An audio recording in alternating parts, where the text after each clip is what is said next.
Palavra de Deus, hoje nós vamos encerrar a nossa série. Se você estiver com a sua Bíblia, já prepare, abra, em qualquer lugar que você quiser, que qualquer lugar é a palavra de Deus para o teu coração. Então, fique em paz. Estamos terminando a nossa série, falando sobre colocar em ordem a nossa vida. Já passamos por aqui todos esses temas. Por que colocar em ordem? Falamos aqui, já está no YouTube isso, você pode olhar lá. Falamos também sobre colocar em ordem o nosso tempo, a nossa família, a nossa fé. Semana passada a nossa saúde, inclusive alguns irmãos mandaram mensagem para mim: pastor, estou na academia. E o outro irmão já é um passo, né? Pastor, já fiz a inscrição. Vamos ver se essa semana vai, né? Porque já é um passo, a inscrição para depois treinar, já mudou, né? Glória a Deus.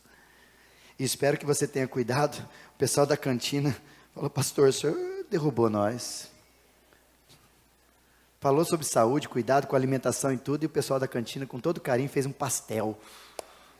As irmãs falaram: não, o pastor falou que não é para nós comer, vamos embora. Então, irmão, deixa eu te dizer. Tem gente que tem facilidade de comer um monte de coisa e nada muda. Metabolismo, né? Quando a gente fala de forma genérica aqui, eu não estou querendo te dar ideia, curso ou instrução específica. Não, é de forma genérica mesmo. E você pode comer o que você quiser, meu irmão. Não vai por, o pastor está aí. Não, irmão.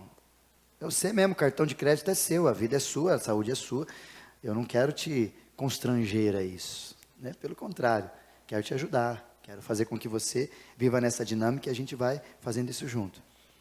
Aí até mais o pessoal do pastor, o senhor judiou de nós. Então, meu perdão aí aos meninos da cozinha, que eu não avisei eles que ia falar sobre a saúde. E o pessoal fez. Ele falou: se tivesse falado, nós ia fazer um lanche natural. Uma salada, né? Mas na próxima, quem sabe, nós faz uma saladinha boa ali, né, de um lado e feijoada do outro. Hoje eu quero falar sobre as suas emoções. Como andam suas emoções? Essa semana, eu fui fazer um casamento, né, Ítalo? Saí daqui de São Manuel, fui para Botucatu fazer esse casamento, de carro e tal. Estava um pouco atrasado, esqueci daquele trânsito de Botucatu, que aqui em São Manuel não tem. E subindo ali, de repente, uma das ruas, uma moça estava de moto, só que ela ia atrás do carro e ficava atrás do carro. Falei: ih, motoqueiro que fica atrás do carro, ou não sabe pilotar direito a moto, né? Ou está com alguma insegurança, não sei, mas motoqueiro não fica atrás do carro assim, né? E aí ela subiu, eu passei do lado. E aí o carro que estava na minha frente eram as duas pistas, e Botucatu tem isso, morei lá, né? Nas duas pistas o carro anda no meio, porque ele paga 2 IPVA, então ele acha que é justo andar no meio da rua. Não é assim, seu Valdir? Ele acha que é justo andar no meio da rua. Ele paga o IPVA, meu é caro, então ele anda no meio, para 2 carros, né? Normal. E a pessoa ainda ali, ela atrás, era um Corolla, ela atrás ali. E aí quando o Corolla deu uma lateralzinha, eu passei com o meu aqui e acelerei um pouco mais para ir do lado, andar do lado, né? E ela achou que eu estava tentando passar por cima da motoca dela. Aí eu passei, fiz assim, tal, de repente parei aqui de novo na minha fila, os carros passaram aqui, ela apareceu do meu lado e gritou: quer passar por cima? Eu olhei e falei: ixi, o que aconteceu aqui, gente? Aí de repente ela parou na minha frente, começou a fazer assim, brigando e tal. Falei: é comigo? O que eu fiz, moça? Aí elas querem passar por cima, e brigando e gritando lá, capacete fechado, nem virou, nem parou. Eu olhei e falei: Jesus, o que está acontecendo? E aí depois disso eu abri a janela, até falei, fiz assim: calma, moça, não quis nada, porque eu tenho essa intenção muito de, quando a gente consegue, né, de tentar não só se controlar no trânsito, mas a gente tentar apaziguar o que está acontecendo. Provérbios diz isso para nós, que uma palavra branda, mansa, calma todo furor. Então, mesmo eu estando errado, coisa assim, eu falo: beleza. Subindo, nesse mesmo dia, acho que Jesus está me avisando, subindo aqui a rua de casa, uma caminhonete ia dar no meio ali, assim, eu subindo na minha de boa, aí ele veio, eu olhei e falei: não vai parar, não vai parar, não vai parar. Aí eu dei uma buzinadinha, ele, falei: perdão, eu falei: fique em paz, vamos embora, e vida que segue, essa é a alegria. Eu penso assim sobre o trânsito, não sei se você pensa assim. O fato dessa moça ter acontecido nesses dias me mostrou uma coisa muito importante para a gente conversar. nós estamos vivendo com as nossas emoções como bombas atômicas, não? Qualquer coisa tem explodido a gente. Conhece alguém, ou talvez é você mesmo, da qual eu estou aqui caracterizando, pessoas das quais está irritado o tempo todo, toda hora sai do sério, explode com facilidade, fala o que pensa, dizendo que está no seu direito. Parece que a gente está vivendo essa geração, e para piorar, a gente se escorou, se amuletou a partir de alguns diagnósticos que dão para a gente. Por exemplo, alguns se encostam, fazem de sua âncora os seus temperamentos. Pastor, mas eu sou sanguíneo. E daí, irmão? Você está mais para hemorrágico do que sanguíneo. Ah, eu sou melancólico. É isso que te define? Claro, pastor, você está ignorando? Não, estou dizendo que isso faz parte da nossa estrutura. Os especialistas nisso falam sobre esses temperamentos, colérico, fleumático, melancólico, sanguíneo, todos eles aí e tal. Mas é isso que te define? Ou talvez os diagnósticos que a gente está tendo agora, né? O Tiago até comentou sobre isso. Cadê o Tiago? Senta aqui. Acho que ele foi... Ah, está aqui. Você senta ali, Tiago, eu olhei ali. Está carequinho, verdade? Eu olhei ali e falei, você não é o Tiago. Está barbudinho, mas não é o Tiago. Eu olhei para cá, está aqui o Tiago. Que o Tiago até comentou, tem gente que agora faz essas coisas e fala, não, me respeita, você tem que ter paciência que eu tenho TDAH. Aí eu tenho um transtorno, não sei o que é. Eu tenho... Gente, todo esse diagnóstico que você tem virou muleta para você, se escorar e falar, eu sou assim, vou viver assim, e agora eu descobri que eu sou também assim, Gabriela. É assim que você quer viver? Parece que os diagnósticos, inclusive quem o faz, tem essa expectativa, eu fui atrás disso para perceber. Parece que os diagnósticos têm a intencionalidade de nos ajudar a botar em ordem o que aquilo, no caso, transtorno, fez com a gente. Mas a gente pega o diagnóstico, se escora nele e fala, eu sou assim. Você sabia que eu era assim? Uma vez a minha esposa disse para mim, talvez acho que outros disseram, e eu disse para ela também, enfim, todo mundo fala quando casa. Você sabia que eu era assim? Para mim, aí eu falo, mas eu achei que pela maturidade da sua história você ia mudar. Não estou dizendo só para ela, já brinquei, mas estou dizendo para nós. Você faz isso de vez em quando? Eu sou assim. Você é assim faz trocentos anos e não muda nada, irmão. Nós briga no trânsito faz 20 anos e faz 20 anos que nós briga do mesmo jeito, com as mesmas coisas, nós não crescemos. E nós nos tornamos pessoas descontroladas. Numa outra tradução, nós nos tornamos pessoas desequilibradas. A tua saúde te dá diagnósticos, mas as tuas emoções te dão um outro diagnóstico. Faz eu e você entrarmos numa vitrine, numa estrutura das pessoas, quando olham para nós e falam, esse é um ser humano desequilibrado. Emoções. Inclusive, a gente tem nesse ser de desequilíbrio, os extremos, né? Tem gente que às vezes é aquele sincerão, né? Eu falo mesmo, é o extremo do sincerão. É aquele irmãozão, gente boa, que fala mesmo, é o brabão, vive pela emoção, eu tô assim mesmo, eu não levo desaforo para casa. O sincerão, manezão. Por outro lado, nós temos aqueles que reprimem ou engolem as suas emoções. Ignora, rejeita, anula, e por causa disso adoece, reprimindo as suas emoções. O fato é que tanto de um lado quanto do outro, o problema são as extremidades e parece que a gente não está conseguindo gerenciar as nossas emoções. E o gerenciamento, enquanto eu e você não gerenciarmos, não tomarmos conta, não coordenarmos as nossas emoções, alguém vai tomar por nós, alguma coisa vai fazer as emoções saírem e produzirem o que de fato é na nossa vida. Um filósofo, Leandro Carnal, diz uma frase muito legal, para você fazer um teste. Vou dar 2 testes para você hoje, esse é o primeiro. Ele usa na sua frase que o que me irrita revela muito mais sobre mim do que da outra pessoa que o fez. Sabe quando você está assim e fala, ai, que pessoa me irrita? Não é sobre ela, é sobre a sua dor que você está expandindo. Quando a gente fala para os outros, às vezes até nesse trânsito, não, mas é o outro lá, é aquilo, é tudo, a gente está trazendo problema. Por exemplo, ele usa nesse mesmo diálogo, nessa palestra do Karnal, ele fala assim, que a gente tem problema inclusive no trânsito.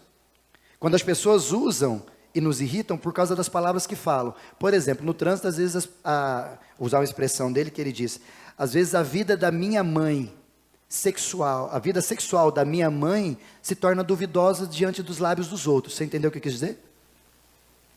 Quando eles me chamam de filho xingando a minha mãe. Como eu conheço a minha mãe, eu fico assim, poxa, ele me xingou disso? Será que é verdade? Ou será que é mentira? Ele conhece minha mãe? Não, nem sabe quem é. E pelo jeito da minha mãe, ela não viveu essas coisas, não conhece minha mãe. Então, o que ele fez para produzir e tirar de mim a gerência, o controle das minhas emoções, passa pelo crivo, é mentira. Então, para que eu vou me incomodar com um cara que me xingou assim? Minha mãe não é, então eu não sou, não é comigo, viajou.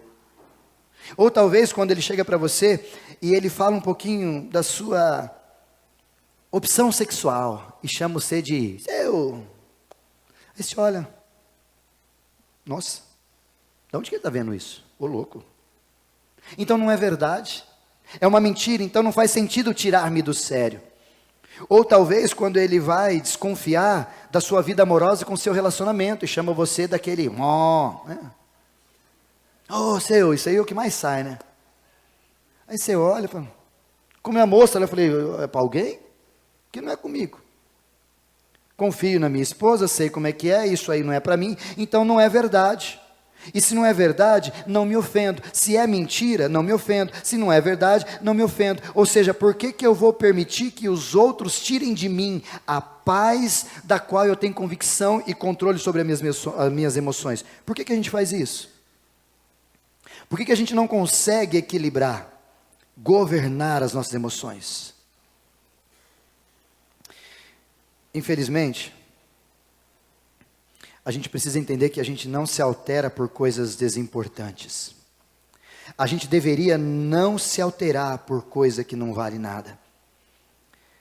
Mas infelizmente a gente se altera por tanta coisa, né? Provérbios capítulo 27, versículo 19. 2 textos para a gente iniciar a nossa explanação. Olha o que diz Provérbios 27, 19. Como a água reflete o rosto, assim teu coração reflete quem você é. Quando diz coração, hebraico e grego, coração levet, do hebraico, e do grego, com uma outra tradução de cronos, de coração mesmo, trazido para o latim, todas elas não estão querendo falar do órgão, estão querendo falar das nossas emoções, de um lugar onde nós temos moral, valor e uma série de coisas. É sobre o coração que o texto está falando. Talvez ele está dizendo, parafraseando um pouquinho para você entender, assim como a água reflete, ou seja, não muda nada o rosto, assim as suas emoções refletem quem está dentro de você. Gente irritada vive irritado, gente doente adoece os outros, gente ruim faz ruindade, gente arrogante faz arrogância, gente orgulhoso vive a partir disso.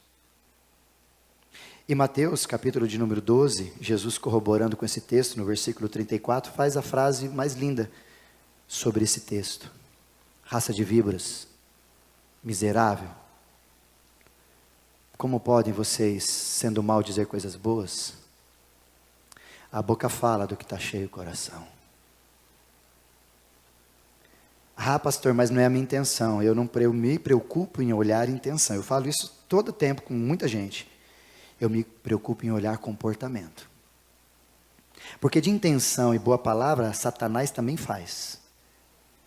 Agora, reconhecer com postura de transformação diária, é só quem tem Jesus que consegue viver.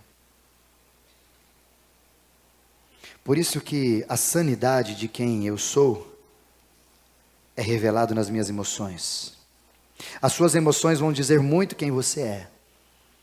E inclusive hoje no RH, nas empresas, antigamente eles faziam uma certa avaliação pelo QI, o quociente de inteligência. Hoje eles estão usando também o quociente QE, emocional. E não sei se você sabe, mas muita gente é reprovada porque na avaliação emocional são pessoas desequilibradas. E é engraçado que a empresa preza por equilíbrio emocional. E você, para se relacionar com um pica-fumo, uma mulher, não está nem aí para as emoções dela. Pega qualquer coisa por aí. Aí depois sofre e fica falando, estou evangelizando para Jesus cuidar dela. Irmãozinho, você precisa melhorar as suas autoavaliações, não? Como a gente se machuca. E talvez eu deveria fazer essa pergunta para você. Peter Scazzero, num dos seus livros, na sua trilogia, já estudei várias vezes esse livro, gosto demais dele. Ele fala sobre espiritualidade emocionalmente saudável. E ele vai falar algumas coisas, eu trouxe para a gente pensar, e quero colocar aqui, para você tentar responder uma pergunta. A segunda avaliação que eu quero te fazer é, você acha que você é maduro emocionalmente? Ou o outro lado, ou você ainda é criança emocional? Já fez autoavaliação assim? Criança ou adulto? Emocionalmente. Criança emocionalmente ou adulto? E isso aqui não tem a ver com a sua idade, tem a ver com a sua emoção, gestão, seus conflitos, enfim. Eu trouxe algumas para você tentar responder. Criança emocionalmente, ou pessoas que têm aí, por causa de serem emocionalmente infantis, geram desequilíbrio, geram problemas pessoais, circunstanciais, relacionais, enfim. Elas têm algumas características, segundo o Peter Scazzero. Primeira delas, sempre tem reações impulsivas. Vai anotando. Sim, não. Se colocar não, já deixa. Se colocar sim, pontinho para você. Segundo, tem uma dependência emocional muito grande. Ou seja, se alguém não der um like, se alguém não curtir, ou se alguém não aprovar o que você fez, a pessoa não se satisfaz. Tem sempre alguém que tem que elogiar o que você faz. E se não fala, você não faz, você não elogia minhas coisas. Precisa disso, é? Mas isso é a minha linguagem de amor. Ô irmãozinho, vamos crescer? Terceiro, vai dar uma olhada. Egocentrismo. Tudo é sobre mim, os meus sentimentos. Eu sou o centro. Mais uma. Oscilação de humor. De manhã está bem, no meio do almoço está ruim, à tarde está pior e à noite volta a ficar bom.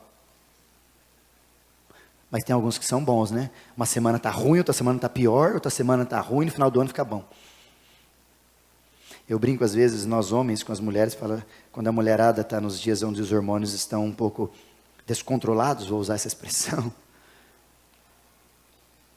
Espero que você, marido, tenha tido um código com a sua esposa para te avisar nesses dias, né? Para você dar um chocolate, para você falar, opa, eu preciso ter mais paciência, porque tá, né? Não é só dela, é os hormônios dela. Mas aí eu te digo, esposa, depois que passar por essa, se você observou e percebeu que você foi um pouco além, seja humilde para reconhecer, maridão, obrigado pela tua paciência. Porque os teus hormônios controlados não é muleta para você fazer o que você quiser na hora que você quiser. Maridos e mulheres. Mais uma. Vivem no processo de vitimização. Todo o discurso de uma criança emocionalmente, ela começa sempre a achar que tudo está contra ela, sempre as pessoas estão falando dela, chegam no lugar, você está falando de mim, né? Você não é tudo isso não, irmão. Você não é tão importante assim não. Estão falando de coisas boas. Eu falo assim. Não ouve o que os outros falam. Criança emocional não consegue ter tempo de audição, ela sempre interrompe, ou foge da situação de diálogo. Ou seja, não quero ouvir. Não quero ver. Sai daqui que eu não quero ver você. Não estou imitando ninguém, tá? Mais uma. foge dos conflitos. Sempre protelando resolver problemas e conflitos. Mais uma. Resistente à frustração, não aceita frustrações que a pessoa tem, que o mundo cerca ou que a agenda de Deus promove na nossa vida. Por último, talvez aqui da lista de escaziro é dificuldade de pedir perdão e de perdoar. Isso é sinal de que nós somos emocionalmente infantis. Talvez, se você começar a perceber isso, você olhando e fazendo uma autoavaliação, você vai perceber que muitos dos conflitos que você tem, ou muitas das circunstâncias problemáticas que você consegue não alinhar, fazem parte da sua emoção, seu coração. E talvez uma sugestão aqui, antes de entrar especificamente nos detalhes, você deveria ser muito honesto em fazer essas avaliações. Porque o adulto emocional, a outra avaliação que eu quero que você tenha, talvez você não é uma criança emocional, pastor. Não, eu sou agora um adulto emocional. Então vamos ver. Primeiro, segundo o Escaziro, se você quiser esse livro eu te empresto, tem os 3 lá, empresto para você. Líder emocionalmente saudável, espiritualidade emocionalmente saudável e igreja espiritualmente saudável. Você pode tê-lo, eu tenho os 3 lá e posso emprestar para você a custo de um açaí para cada capítulo que você lê e a gente conversar. O que é um adulto emocionalmente saudável? Segundo Escaziro, é aquele que naturalmente faz um autoconhecimento ou reconhecimento de quem é. Isso quer dizer que ele sempre está se autoavaliando. Ele sempre está reconhecendo os seus sentimentos e percebendo que se ele agir desta forma ou dessa forma, ele vai ter problema. Então ele sempre, diferente do precipitado, impulsivo, ele sempre pondera e faz autoavaliação. E reconhece os seus erros, reconhece os seus sentimentos equivocados. Como por exemplo, um pastor amigo nosso, em Maringá, ele lutou com muita força, ele ouviu Jesus, né? Para não brigar no jogo de futebol. Não conseguiu. Parou de jogar futebol. Se o teu olho te faz... Não, o texto diz, se o teu pé te faz pecar por futebol, arranca ele. Para não ficar sem pé, arranca a bola. Para não ficar sem problema, para de jogar. Sabe o que é isso? É autorreconhecimento. Isso é a gente que tem capacidade de ser adulto emocionalmente. Segunda, aceitação e expressão das emoções. Ou seja, ele não só sabe quem ele é, mas ele aceita as suas emoções e ele tem um contato, uma ligação e ele gerencia as suas ações a partir das emoções com paz. Como, por exemplo, aconteceu no trânsito, que eu falei para vocês, aquilo que está fora não incomoda aquilo que está dentro.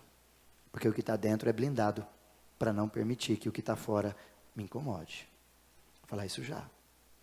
Terceiro, tem limites saudáveis. Sempre sabe dizer não, para não ter sobrecarga sobre a sua vida. Eu não sei dizer não. É uma área que você precisa mudar. Mais uma, enfrenta o passado, qualquer que sejam os seus conflitos, na expectativa de enfrentar, curar, tratar ou ressignificar, mas não fica refém de um passado. Mais uma, para você fazer a avaliação, desenvolve relações profundas com gente.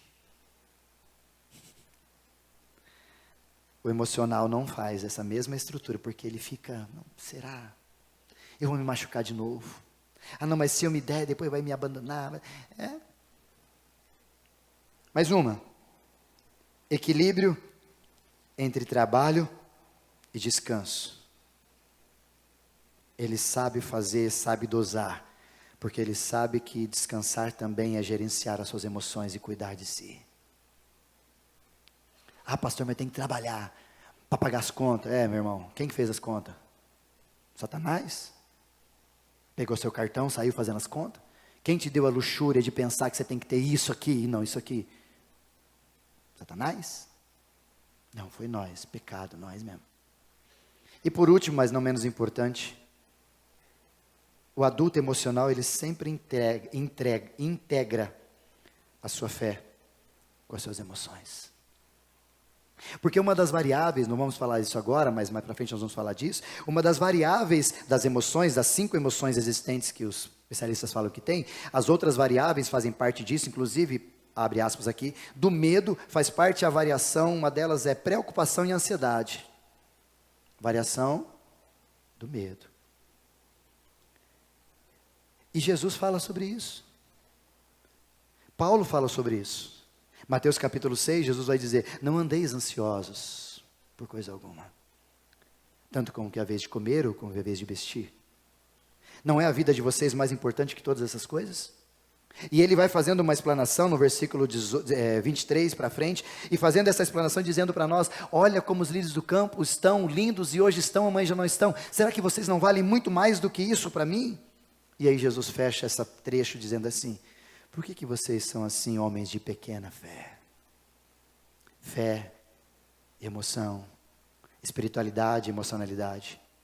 Uma tem que mexer na outra. Uma vai sempre implicar na outra. Uma vai sempre refletir na outra. Por isso que é muito estranho aos meus ouvidos, aos meus olhos e às minhas observações, a gente vê cristão que se intitula ou que entende ser maduro espiritual, mas tem alguns comportamentos que a sua fé não faz sentido para aquilo que você é. Ah, pastor, mas eu sou humano. Mas você tem o Espírito Santo, irmão. O que você está fazendo com esse tal do Espírito dentro de você que não está ajudando em nada? Pra você ter uma ideia, no livro de Marcos, no capítulo de número 4, não precisa abrir, só para você lembrar. Marcos capítulo 4, a partir do versículo 35, Jesus começa a fazer uma narrativa diferente. Ele fala para os seus discípulos, fiquem aqui e nós vamos para outra margem. Jesus cansado pega o barco, vai no meio do mar para outra margem. E naquele caminho que Jesus vai para aquele outro lugar, Jesus cansado de responder, de fazer, de conversar, Jesus vai para a proa, pega um travesseiro e dorme. Só que o problema não é Jesus dormir. O problema é que acontece. Coloca então o versículo para mim, já que você colocou aí, Gui, coloca para mim o versículo 38, por favor. Olha o que diz 38.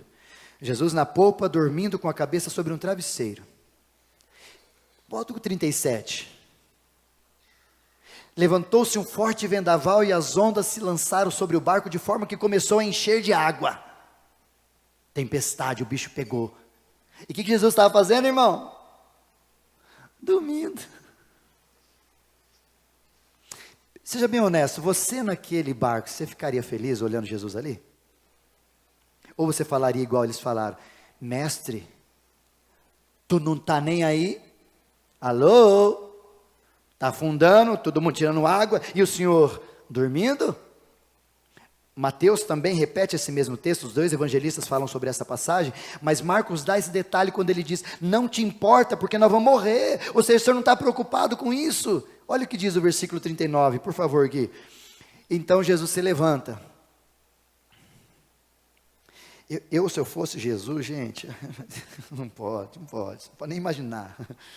Mas Jesus olhando ali, acho que... The Chosen tem essa cena? Alguém já viu essa cena de The Chosen? Não sei se tem, para a gente dar uma olhada no que os caras fizeram, né? Tem. Jesus, acho que olha assim, levanta e fala, gente. Aí ele olha para fora assim do barco, né?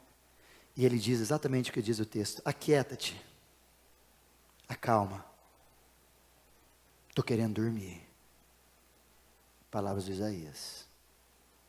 O problema não é isso para mim. Porque eles dizem no versículo 40, Gui, olha a expressão que eles dizem. E eu acho isso lindo. Por que vocês estão com tanto medo? Por que o sentimento tomou conta de vocês, as emoções descontrolaram vocês? Por que vocês estão com problema de fé? Lembra a harmonia, fé, espiritualidade, fé, espiritualidade? Mas eles respondem para Jesus. O que eles falam para Jesus, Gui? Eles estavam grandemente apavorados e perguntaram uns aos outros, quem é este que até o mar lhe obedece? Olha que narrativa linda para a gente fazer uma música. Mas eu tenho outra. Talvez a frase deveria ser, quem é esse que consegue dormir em meio à tempestade? Porque obedecer o mar, as nuvens, beleza. Não, não é tão beleza. Mas isso pode ser feito pelo poder da autoridade de Deus sobre a vida de Jesus. E ele pôde, ele fez isso. Mas mais do que ele fazer isso, ele podia e conseguia e dormia em meio à tempestade. O que Jesus estava dizendo é que aquilo que está para o lado de fora não altera aquilo que eu sou dentro. Eu não deixo, eu não permito, por isso que eu governo as minhas emoções. E a gente deveria olhar muito mais para Jesus e perceber como ele faz isso. Os discípulos ali, todo naquela bagunça, querendo as coisas, Jesus vai lá com paz, com calma, leva a galera a pensar outra coisa, sendo servo. Eles chegam para Jesus, ele ali quieto, trazendo uma prostituta, ou uma adúltera ali que seja, trazendo para ele, o que o senhor vai fazer? E ele agachado ali, ponderando, quieto, na dele. A gente fala, pastor, mas Jesus era Jesus. É verdade. E o Espírito Santo que está em você é o mesmo que vai me e ti e nos produzir frutos para a gente se tornar cada vez mais parecido com eles, inclusive governando as nossas emoções. Para que as nossas reações sejam a despeito daquilo que a gente crê e não daquilo que está de supetão saindo pelo meu cérebro. Porque antes de entrar no detalhe do texto e levar para casa alguns desafios importantes, existem algumas ações que a gente tem diferente.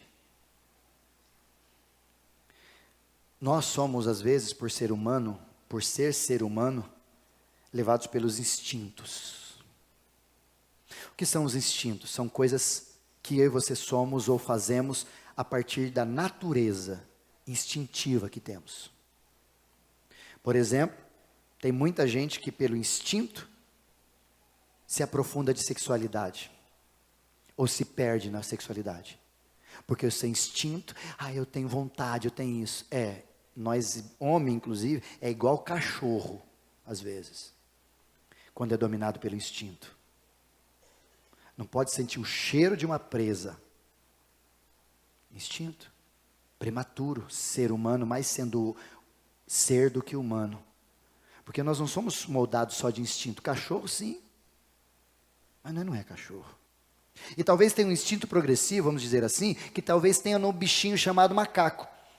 Que ele, além de ser, ele tem o instinto dele, mas ele aprende algumas coisinhas. Mas os aprendizados que ele tem, que a gente faz, eles fazem algumas coisinhas, inclusive acho que não mais macaco, né? Gato, cachorro, bicho, qualquer coisa nós vai fazer o que quiser.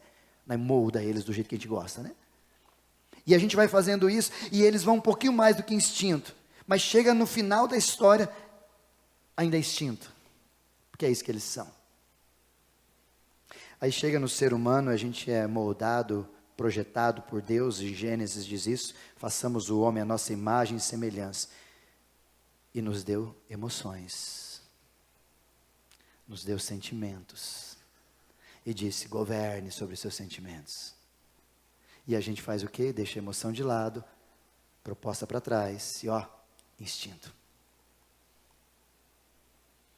Por isso que a Bíblia fala sobre isso e ela diz, sabe onde estão as suas decisões, a base das suas decisões, o centro das suas decisões, o centro dos seus desejos, o centro dos seus sentimentos, o centro dos seus valores.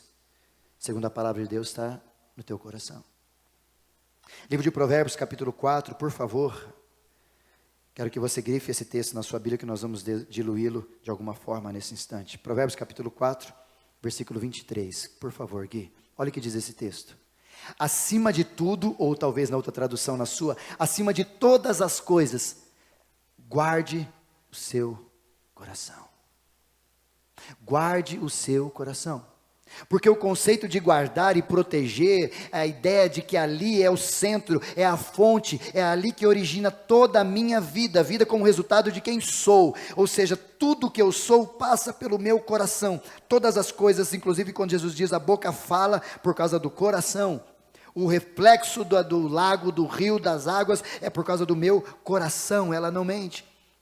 E o que ele está dizendo é que a gente tem que, se você quer guardar, quer proteger, quer manter alguma coisa boa, há uma coisa que você não pode abrir mão nunca, pelo contrário, é sobre tudo, ou seja, aqui está, mas ali está mais, é o quê?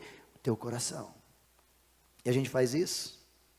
Vamos continuar lendo o texto, só para a gente entender algumas coisas dele. Afasta sua boca as palavras perversas, fique longe dos seus lábios a maldade, pode ir descendo. Olhe sempre para frente, mantenha o olhar fixo no que está diante de você.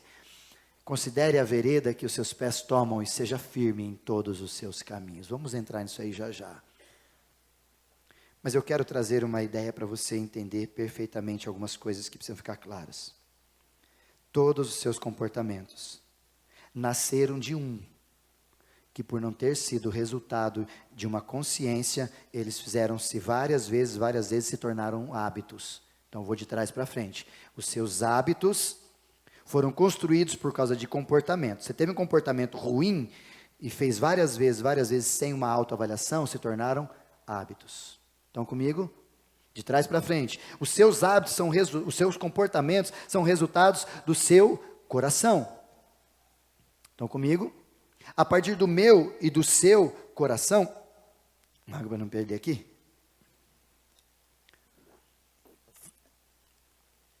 Eles estão querendo dizer que o meu comportamento, eles vieram a partir do meu coração ou das minhas emoções. Então, o que eu sinto gera comportamento, que por sua vez repetido, gera o hábito. Sim, estão comigo? Para gerar as emoções no meu coração, segundo a palavra e segundo a ciência, ou qualquer outra estrutura aí para nos ensinar disso, ela surge a partir do meu pensamento. Aqui começa tudo. O que eu penso, produz, gera, segundo o texto, a fonte, as minhas emoções, que por sua vez está passando pelo trilho, bora, libera, não tem problema, é isso aí mesmo, solta, vira comportamento, ninguém reprova, o que acontece? Vira hábito. Prática disso, né? Pensamento, uma pessoa, eu acho que eu vou roubar um pouquinho, gente, eles ganham tanto dinheiro nessa empresa.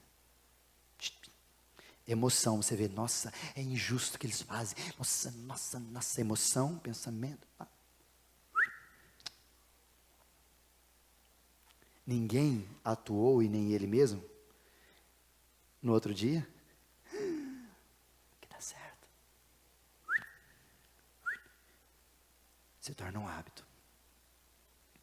Ou, por exemplo, se você quiser entender isso de forma mais fácil, uma criança faz algo errado porque ele pensa ser assim a vida e está sendo construída. Ele é gerado, as emoções dele fluem a partir disso. Ele gera um comportamento. A gente esquece que a Bíblia diz que Deus disciplina quem ama. Aí os pais não fazem o cuidado que tem que fazer com ele, ele gera vários comportamentos. Aí depois você quer brigar com o teu filho. Mas na hora que ele produziu o pensamento, a hora que esse pensamento produziu emoção, essa emoção foi para o comportamento e você não percebeu, agora vai dar trabalho para você mudar. Por isso que a gente precisa não trabalhar nas fumaças que a vida traz. O que o Salomão está dizendo para a gente aqui é para a gente trabalhar no nosso coração, nas nossas emoções. E o que ele diz, e eu quero que você guarde, uma frase muito linda que eu gosto, a expectativa de o coração da decisão é mais importante que a decisão do coração. Lembre das frases que eu gosto de dizer, né? A coisa principal é fazer da coisa principal a coisa principal. Isso está fácil. Vamos decorar outra, que é essa. O coração da decisão é mais importante que a decisão do coração. Ou seja, o que está movimentando a sua decisão? Qual é o coração, qual é o sentimento, qual é a emoção dessa decisão que você está tomando? Isso é mais importante do que colocar. Porque há uma frase que a gente ouve as pessoas dizendo, assim bem fácil. Siga o seu coração. Irmão, cuidado. Pode ser Satanás sussurrando para você, dizendo, siga o teu coração. O que a gente aprende? Eu quero desafiar você. Primeira verdade para você entender. Jeremias 17, 9. Primeira verdade para te guardar e levar para casa. Jeremias 17, 9. O coração é mais enganoso que qualquer outra coisa. Sobre tudo que se deve guardar, guarda, mas ele sobre tudo que é enganoso. E a sua doença é incurável. Desesperadamente enganoso, uma outra tradução. Primeira verdade que eu quero que você guarde: o coração do homem é doente e enganoso. Não importa quem você seja. Não confie no seu coração. Jesus, quando vai falar sobre isso, e ele coloca, e ele vai dizer que do nosso coração, Mateus capítulo 15, versículo 19, por favor, Gui, Mateus capítulo 15, versículo 19, olha o que Jesus diz para nós: do coração do homem é que saem os maus pensamentos, os homicídios, os adultérios, imoralidades sexuais, os roubos, os falsos testemunhos, as calúnias. É do coração, é das emoções, é da onde você fala, segue, é para onde o endemoniado chega para você e fala, segue até o coração, é daí que sai. O importante é ser feliz, siga teu coração. Ô, irmãozinho, você já passou dessa fase, não? Olha o que a gente tem na palavra de Eclesiastes capítulo 9, versículo 3. Eclesiastes 9, 3. Este é o mal que há em tudo que acontece debaixo do sol. O destino de todos é o mesmo. Além do mais, o coração dos homens está cheio de maldade. A loucura o domina enquanto vive. E por fim, nós nos juntamos aos mortos. Nós é mal. Por isso, por que nós somos maus? Primeiro, por causa do pecado. Sempre é o pecado. O pecado produziu isso em nós. Não há um sequer. Salmo 53, por favor, versículo 1 a 3. Vai anotando na sua Bíblia, você que gosta de colocá-lo. Nós nascemos em pecado, estamos inclinados ao pecado. Romanos 3, 23 fala sobre isso. Todos pecaram e carecem da glória de Deus. Salmo 53, versículos de número 1, 2 e 3. Diz o seu tolo, não há Deus, eles se corromperam, cometeram injustiças detestáveis. Não há ninguém que faça o bem. Deus olha dos céus para a humanidade para ver se alguém tem entendimento, alguém que busque a Deus, como a gente falou na ministração, versículo 3, pode terminar. Todos se desviaram, igualmente se corromperam. Não há ninguém, não há um sequer. Então o pecado fez isso com a gente, por isso que você não deve confiar no teu coração. O coração é enganoso por causa do pecado. Segundo, o coração é enganoso por causa do egoísmo. Porque o nosso coração, por ser só meu, ele trabalha a meu favor e é natural disso. Só que nós temos um problema a respeito disso, porque Tiago vai falar para nós, quando no livro de Tiago, capítulo 4, que nós pedimos e não recebemos, porque pedimos mal, porque pedimos para nós. Por isso que uma criança emocionalmente ou extremamente desequilibrada, ela é extremamente egoísta. Por quê? Porque é por ela, para ela e com ela, sem nela nada se fez. E terceiro, o nosso coração é enganoso e corrupto, porque infelizmente a gente é carente de coisas que possam nos confortar, né? Jesus fala isso em Mateus capítulo 6, por favor, versículo 21. Olha o que diz a palavra, Mateus 6, 21. Onde estiver o seu tesouro, onde você achar que é bom, onde você colocar suas prioridades, ali está o teu coração, as tuas emoções. Por isso, não confie no seu coração, ele é enganoso. Segunda verdade para você guardar: seu coração está o tempo todo sofrendo ataques. O tempo todo. E não só sofrendo ataques, eu quero mostrar para você aqui, para você entender, que não só o humanismo, o renascentismo, na época do século XV, lá na Itália, começou a diluir algumas coisas, e uma das coisas mais fortes que eles diluíram sobre nós é esse humanismo radical, que trouxe para nós algumas ideias que inclusive são pregadas na igreja, infelizmente, dizendo, eu preciso estar no centro. Esse é o humanismo. Você é o mais importante, é sobre você, é a gente cantar sobre mim, esquecer de cantar sobre Jesus, e aí o resultado disso na nossa sociedade é o quê? O que importa é a minha verdade, não é pecado, porque eu não consigo, eu não acredito assim, eu acho outra coisa, então não tem mais a ver com a palavra, não tem mais a ver com o que se prega, tem a ver com o que você quer, então o centro virou você, eu estou no centro.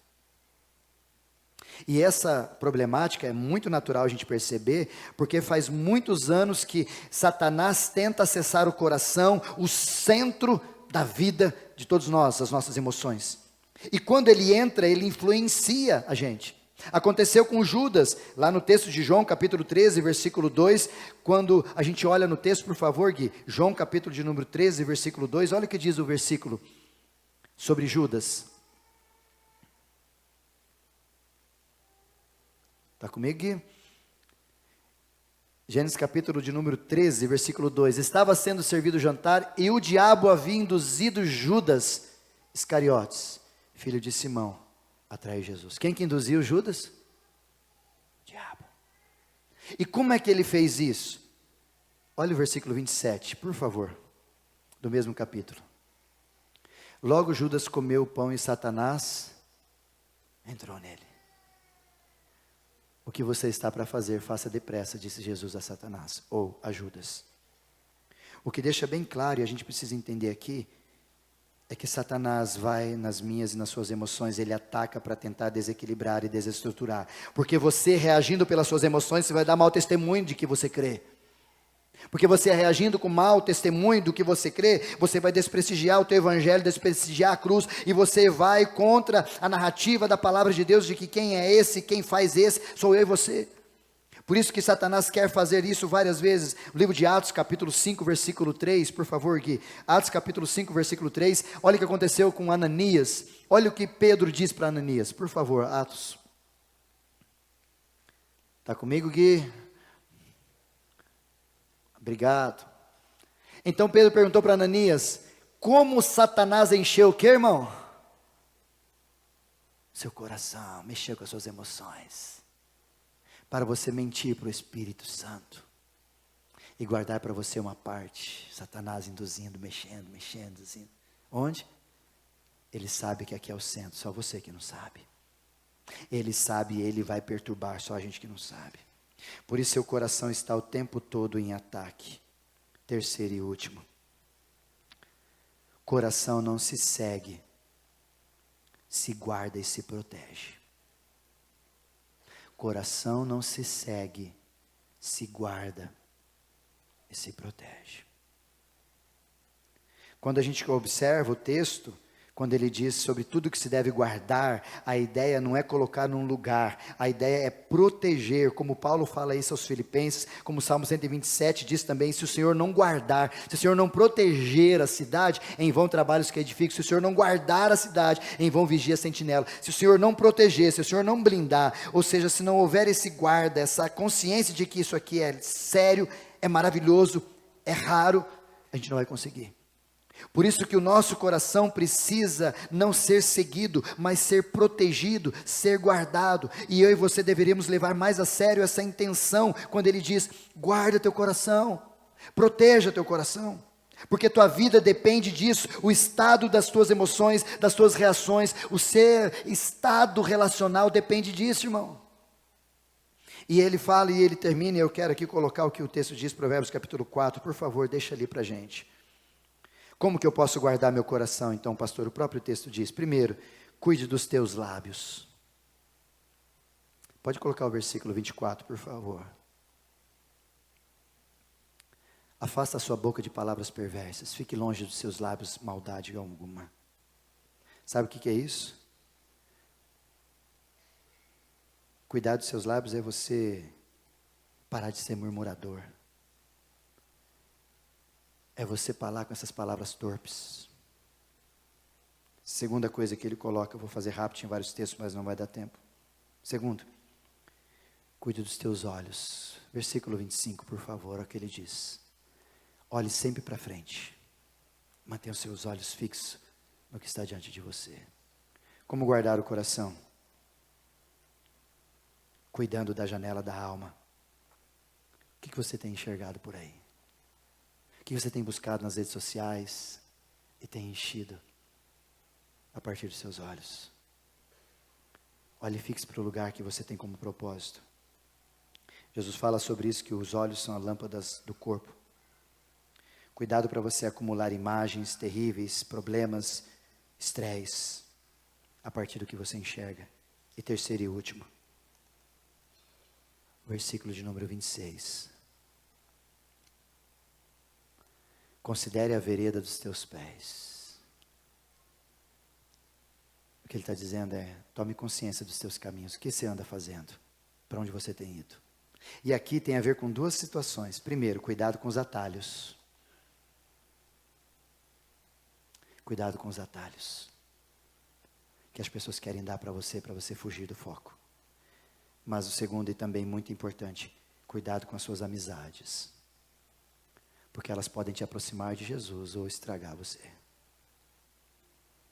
1 Coríntios capítulo de número 15, por favor, coloque esse texto para a gente. 1 Coríntios 15, 33. Eu quero deixar alguns desafios para a gente pensar. O que diz isso? Não se deixe enganar. Lembra do outro texto que fala disso? Não se deixe enganar. O que você plantar, você vai colher, igualzinho. Outra parte, não se deixe enganar. Com quem você anda, vai corromper quem Deus quer que você se torne. Ah, pastor, não entendi, então vou te melhorar o texto. Provérbios capítulo 13, versículo 20. Olha o que diz Provérbios 13, versículo 20. Obrigado, meu lindo. Aquele que anda com o sábio se torna sábio. Mas aquele que anda com tolo vai acabar igual um tolo. Talvez aí venha a frase que a gente conhece bem. Diga com quem andas, eu direi quem és. Quem anda com cavalo, dá bom dia para não sei o quê. Como é que essas tonteiras que a gente fala, né? O que o apóstolo Jesus e Salomão está dizendo para nós é isso. As suas relações influenciam muito em quem você está se tornando. Inclusive sobre as suas emoções. Deixa eu deixar alguns desafios. Primeiro deles, só Jesus pode te ajudar. Porque só Jesus tira de mim o meu coração e me dá um novo coração. Palavras do profeta Ezequiel. Emocionalidade saudável gera resiliência, gera força na minha vida para viver e me gera constância naquilo que eu quero fazer. Talvez você não é constante porque as suas emoções são desequilibradas. Talvez você não é constante ou não é forte porque as suas emoções são desequilibradas. Talvez você não é resiliente diante das demandas da vida porque as suas emoções são desequilibradas. O nascituro, a agência, a fonte está com problema. Por isso, identifique e aprenda a lidar com as suas emoções não saudáveis. Se você tem problema com o trânsito, identifique e fala, poxa, eu preciso aprender a melhorar nisso. Isso é crescer em maturidade. Segunda dica que eu te dou, priorize a palavra de Deus e não suas emoções. Leve em conta o que Deus diz e não o que o seu coração está dizendo. Terceira verdade, sempre leve as suas emoções diante de Deus através da oração. Filipenses capítulo 4, coloca para mim, Filipenses capítulo 4, versículo de número 6. Olha o que diz Paulo aos Filipenses, olha que texto lindo, quero que você guarde. Não andeis ansiosos por coisa alguma, mas uma instrução, falando igual Jesus. Mas em tudo, por meio da oração e súplica com ações de graça, apresente os seus pedidos a Deus. Versículo de número 7, por favor. Então, a paz de Deus que excede a todo entendimento, protegerá, guardará, o quê? Teu coração, irmão. Então Deus dá caminho para que eu e você possamos buscar nele. Mas quanto mais a gente vive sem oração, mas seja submisso a viver com preocupação. Quanto mais você vive a partir da oração, é o que Paulo está dizendo, não é o Isaías? Mais uma, busque relacionamentos saudáveis. Solidifique a sua fé na rocha. Para você ouvir, refletir e agir, e nós vamos encerrar o nosso culto com essa canção. Algumas coisas para você considerar. A primeira delas, suas emoções estão em ordem?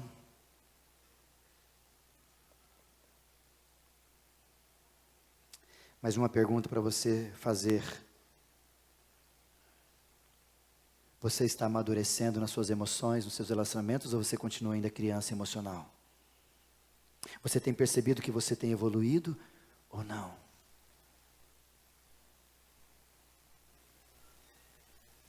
Deixa eu te deixar algumas frases importantes para você guardar. Primeira,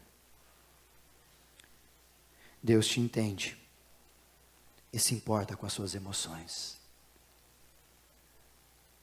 Deus nos entende e sabe as emoções que temos. Mais uma frase para você guardar no seu coração. Maturidade é ter um coração parecido com Jesus, transformado pelo Espírito Santo de Deus.